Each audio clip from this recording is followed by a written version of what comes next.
अस्सलाम वालेकुम students, welcome to merit online classes. Unit number 16 हम स्टडी कर रहे थे इंट्रोडक्टरी इलेक्ट्रॉनिक्स। प्रीवियस लेक्चर में मैंने आपको एनालॉग और डिजिटल क्वांटिटीज़ के बारे में बताया था। आज का जो हमारा लेक्चर है दैट इज़ लॉजिक गेट्स। तो सबसे पहले देखते हैं कि ये जो लॉजिक गेट्स हैं ये हमारे पास होते क्या हैं।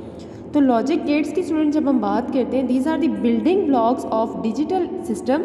It is an electronic device having one or more than one input and only one output. अच्छा, हमारे पास ये जो लॉजिक गेट्स हैं ये डिजिटल सर्किट्स में यूज़ होते हैं। देखिए, हम लोगों ने प्रीवियस लेक्चर में डिजिटल इलेक्ट्रॉनिक्स के बारे में पढ़ा था कि हमारे पास जो डिजिटल इलेक्ट्रॉनिक्स है उसमें हमारे पास डिजिटल सर्किट्स होते हैं, ठीक है, जो डिफरेंट ऑपरेशंस परफॉर्म करते हैं। तो डिजिटल जो सर्किट्स होते हैं उसमें हमारे पास नंबर ऑफ़ लॉजिक गेट्स होते हैं, ठीक है। तो लॉजिक गेट्स जो है वो डिजिटल सर्किट्स में होते हैं, ठीक है।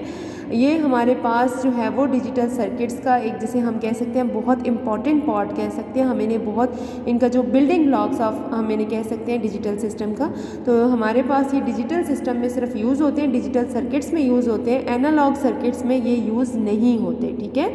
तो हमारे पास ये जो लॉजिक गेट्स हैं ये डिजिटल सिस्टम में यूज़ होते हैं। बहुत इंपॉर्टेंट पार्ट है ये हमारे पास डिजिटल सिस्टम का। और इसके अलावा अगर हम इसकी जो कहें तो हम इसकी डेफिनेशन में हम ये भी बता सकते हैं कि हमारे पास ये जो हैं ये ऐसे इलेक्ट्रॉनिक डिवाइसेस हैं जिनकी वन इनपुट भी हो सकती है और मोर देन वन भी हो सकती है। इनकी इनपुट जो है वो हमारे पास वन हो सकती है, टू हो सकती है, और आउटपुट हमेशा क्या होगी, वो वन ही होगी, ठीक है। अब देखिए, हमारे पास इनपुट क्या होती है और आउटपुट क्या होती है, आप लोग इससे अवेयर हो। जो चीज़ हम किसी डिवाइस को देते हैं, हम दे रहे होते हैं डिवाइस को, वो हमारी इनपुट होती है, और जो हमें डिवाइस देता है ऑपरेशन के बाद वो हमारे पास क्या होती है, आउटपुट होती है। तो इनकी हमारे पास स्टूडेंट्स एक या एक से ज़्यादा जो है वो इनपुट हो सकती है, और सिर्फ एक जो है वो इसकी हमारे पास क्या होती है, आउटपुट होती है। तो हम इन्हें कहते हैं these are the basic building blocks of digital system. ये डिजिटल सिस्टम की बिल्डिंग ब्लॉक्स है। एनालॉग सिस्टम पे ये वर्क नहीं करते लॉजिक गेट्स, ठीक है। इसके बाद हमारे पास ये ऐसे डिवाइसेस हैं जिनकी वन इनपुट या फिर मोर देन वन इनपुट होती है, और सिर्फ हमारे पास ओनली वन आउटपुट, सिर्फ और सिर्फ एक आउटपुट होती है, ठीक है। अब जैसा कि मैंने यहाँ पे लिखा है कि हमारे पास ये डिजिटल इलेक्ट्रॉनिक्स में डिजिटल सर्किट्स यूज़ होते हैं, और डिजिटल सर्किट्स में हमारे पास different digital logic gates use होते हैं, ठीक है। डिजिटल इलेक्ट्रॉनिक्स, सारी सी बात है, डिजिटल सर्किट्स पे वर्क करता है, ठीक है। और डिजिटल सर्किट्स में हमारे पास जो है वो लॉजिक गेट्स यूज़ होते हैं। ये एनालॉग सिस्टम में यूज़ नहीं होते, ये डिजिटल सिस्टम में यूज़ होते हैं। अब जैसे कि मैं आपको इसकी कॉमन लैंग्वेज में आपको मैं इसकी जो एग्ज़ाम्पल देती हूँ, तो मैं इसकी एग्ज़ाम्पल ये देती हूँ कि हमारे पास देखें, जिस तरह से आपके पास एक पेपर में क्वेश्चन आता है, आपने ट्रू या फॉल्स उसकी स्टेटमेंट देनी है। लेट से आपके पास कोई भी एक स्टेटमेंट है, जिस तरह से ये बताया हुआ है that the unit of electric charge is coulomb, ठीक है। ये आपके पास एक स्टेटमेंट है, the unit of electric charge is coulomb, ठीक है। ये आपके पास स्टेटमेंट है।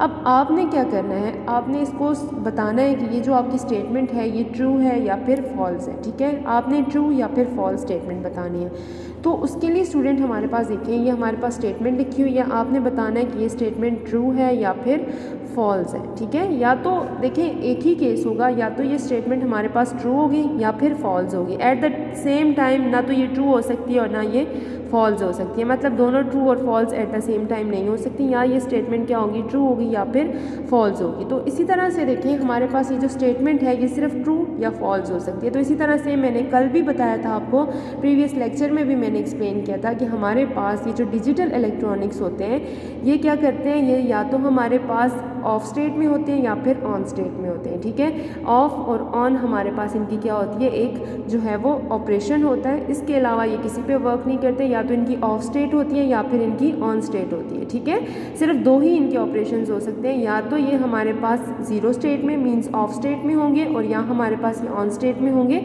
या फिर वन स्टेट में होंगे, ठीक है। तो ये तो मैं आपको बता चुकी थी। अभी हम आ जाते हैं, देखिए हमारे पास कंसिडर करते हैं कि हमारे पास, ये तो मैंने आपको एक कॉमन सी एक जो डेली लाइफ की हमारी एग्जाम्पल है मैंने आपको वो दी थी। अभी हम आ जाते हैं अपने सर्किट के ऊपर कि कंसिडर करें आपके पास स्टूडेंट्स एक सर्किट है, ठीक है। या आपके पास एक सर्किट है जिसमें एक स्विच लगा हुआ है, ठीक है। आप लोगों को पता है कि स्विच किस तरह से ड्रॉ किया जाता है। ये स्विच है आपके पास, और ये बैटरी लगी हुई है, और ये आपके पास क्या है, साथ में एक जो है वो बल्ब लगा हुआ है, ठीक है। अब देखिए, ये हमारे पास एक सर्किट बन जाता है जिसमें एक स्विच है, बैटरी है और बल्ब है, ठीक है। अब हमारे पास क्या होता है स्टूडेंट्स, देखें जैसे ही हम लोग क्या करते हैं कि इस स्विच को ओपन करते हैं, ठीक है। स्विच ओपन की ये सिंबल है, ये आप लोगों को पता है कि जब भी स्विच ओपन होता है तो हम ये सिंबल यूज़ करते हैं, ठीक है। तो बैटरी अभी कनेक्टेड है लेकिन स्विच ओपन है, तो जाहिर सी बात है स्विच ओपन है तो हमारे पास क्या होगा कि ये सर्किट जो है ये ओपन हो जाएगा, मतलब सर्किट अभी क्लोज नहीं है। तो सर्किट जब ओपन है, करंट को फ्लो के लिए पाथ नहीं मिलेगा, तो हमारे पास जब स्विच ओपन होगा तो बल्ब क्या होगा, ऑफ होगा। ये तो हम पढ़ चुके हैं, ठीक है। इसके बाद आप यहाँ पर आ जाएं तो हमने स्विच को क्या कर दिया, क्लोज कर दिया। यहाँ पे स्विच एस को हमने क्लोज कर दिया। यहाँ पे हमारे पास बैटरी भी लगी हुई है, बल्ब भी लगी हुई है, लेकिन इस केस में आप देखें कि स्विच क्लोज है, ठीक है। एक पूरा पाथ बन गया, दरमियान में से आपके पास कोई गैप नहीं है, पूरा पाथ बन गया, बैटरी लगी हुई है, आपके पास पूरा सर्किट कंप्लीट है और एक आपके पास क्या लगा हुआ है, बल्ब लगा हुआ है, ठीक है। अब जैसे ही ये पूरा का पूरा सर्किट हमारे पास कंप्लीट हो जाएगा तो क्या होगा कि आपके पास ये जो स्विच आपने क्लोज किया तो उसके साथ बल्ब क्या हो जाएगा, ऑन हो जाएगा, ठीक है। तो हमारे पास दो तरह की जो है वो स्टेट्स आ गई हैं, एक हमारे पास इनपुट और एक आउटपुट। इनपुट हमारे पास क्या थी, जब हमारे पास स्विच ओपन था तो आउटपुट हमें क्या मिली, बल्ब ऑफ मिला, ठीक है। बल्ब हमें ऑफ मिला, लेकिन कब ऑफ मिला, जब इनपुट आपके पास ओपन थी बल्ब ऑफ था, और जब आपके पास इनपुट क्लोज थी तो बल्ब क्या था आपके पास, ऑन था, ठीक है। तो देखिए स्टूडेंट्स, आपके पास ये सिर्फ टू कंडीशंस हैं, या तो आपके पास क्या होगा, बल्ब ऑन होगा या फिर बल्ब ऑफ होगा, ठीक है। ओपन होगा तो ऑफ होगा, क्लोज होगा स्विच तो क्या होगा, ऑन होगा। तो आपके पास ये टू कंडीशंस हैं, कौन सी कंडीशन है, या तो ऑफ या फिर ऑन, ठीक है, या तो बल्ब चल रहा है या फिर बंद है। तो इन टू कंडीशंस को स्टूडेंट्स बोला जाता है आपके पास ये बाइनरी वेरिएबल्स है। बाइनरी को क्यों बोला जाता है, बाइनरी देखिए, बाइनरी का मतलब होता है टू। तो ये आपके पास क्या है, ये आपके पास टू बाइनरी वेरिएबल्स, ये जो टू कंडीशंस हैं ये आपके पास क्या है, बाइनरी वेरिएबल्स है, बाइनरी टू को बोला जाता है, ठीक है। और वेरिएबल्स इनको क्यों बोलते हैं, क्योंकि वेरिएबल का मतलब होता है ऐसी चीज़ जो क्या हो रही होती है, चेंज हो रही होती है। तो यहाँ पर देखें ये ऑफ एंड ऑन स्टेट आपके पास क्या हो रही होती है, विद द टाइम चेंज हो रही होती है, कभी ये ऑन होता है कभी ये ऑफ होता है, ठीक है। कांस्टेंट तो नहीं होता, जो चीज़ कांस्टेंट होती है तो इसका मतलब है अगर कोई बल्ब ऑन है तो वो ऑन ही रहेगा, अगर वो ऑफ है तो फिर वो ऑफ ही रहेगा, ठीक है। लेकिन वेरिएबल का मतलब होता है कि कभी हम उसको ऑन करते हैं और कभी हम ऑफ करते हैं, मतलब ये जो आपके पास है ये वेरी करते हैं, ठीक है, चेंज हो सकते हैं डिपेंडिंग ऑन दी इनपुट, ठीक है। अगर इनपुट अगर इनको जो है वो मिलेगी तो ये ऑन होंगे, और इनपुट अगर ऑफ है तो हमारे पास ये ऑफ स्टेट में होंगे। तो इसलिए इनको बोला जाता है, ये जो टू कंडीशंस हैं ऑफ एंड ऑन, इनको बोला जाता है बाइनरी वेरिएबल्स। और दूसरी लैंग्वेज में अगर हम इनको फिजिक्स की लैंग्वेज में कहें तो हम इनको लॉजिक वेरिएबल्स भी बोलते हैं, ठीक है स्टूडेंट्स।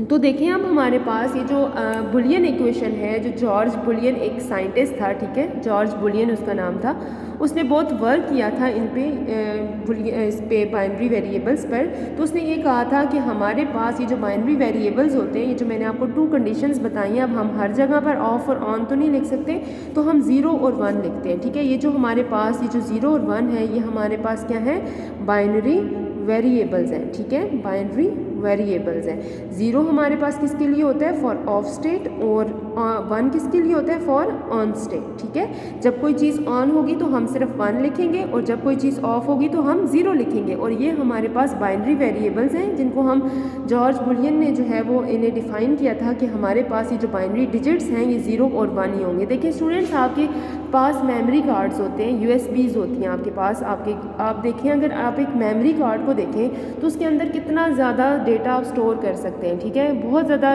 डेटा आप यूएसबीज़ के अंदर भी स्टोर कर सकते हैं, और आप इसके अलावा आप जो है वो मेमोरी कार्ड के अंदर भी स्टोर कर सकते हैं। लेकिन आप अगर उसको तोड़ कर देखें तो आपके पास सिर्फ और सिर्फ आपको एक चिप नज़र आएगी, आपको वो डेटा किसी भी फॉर्म में नज़र नहीं आएगा। और इस चिप को अगर आप जूम ऑन करके देखें तो आपको 0 और 1 की फॉर्म में बहुत सारे डिजिट्स नज़र आएंगे, ठीक है। तो ये जो डिजिट्स होते हैं ये हमारे पास बाइनरी वेरिएबल्स होते हैं, ठीक है। लॉजिक गेट्स इन्हीं डिजिट्स पे क्या करते हैं, वर्क करते हैं, या तो 0 पे या फिर 1 पे, ठीक है।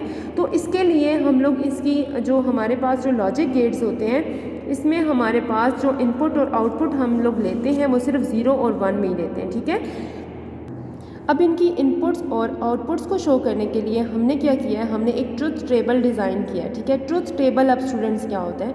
ट्रुथ टेबल को सबसे पहले हम डिफाइन करते हैं, अ table which contains all the possible combinations of input and there corresponding outputs.